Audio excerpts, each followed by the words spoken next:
Guys দেখো, এই যে ভলুকে দেখাও, ভলু কি করছে দেখো। এই যে এই পাশে পড়ে রয়েছে অর্ধেক অর্ধেক অর্ধেক করে মটরশুঁটি খাচ্ছে। প্যাকেট থেকে তুলেও মটরশুঁটি খাবে। আশেপাশে পড়ে রয়েছে যে খোলাগুলো, সেগুলোও খাবে না। মটরশুঁটি দেওয়া মটরশুঁটির খোলাগুলো সব খাবে, প্যাকেট থেকে তুলেও খাবে। ও ভাবছে আশেপাশে পড়ে রয়েছে সেগুলো যদি খারাপ হয় কিংবা অন্য খাবার হয়, ও ভাবছে তোরা যেটা করছিস সেইটাই আমি খাবো। দেখো প্যাকেট থেকে তুলে তুলে খাচ্ছে কিরকম।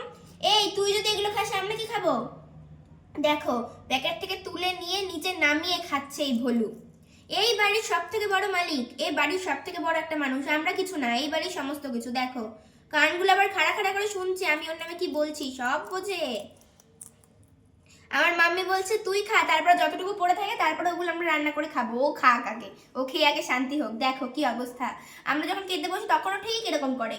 আমরা খেতে বসি, ওটা তো টেবিলে, তাই নামতে পারে না। আর এটা তো সামনে ঠিক লাফ দিয়ে নেমে চলে এসেছে, গায়ের উপর দিয়ে পড়ছে। কি অবস্থা একটু দেখাও ভালো করে।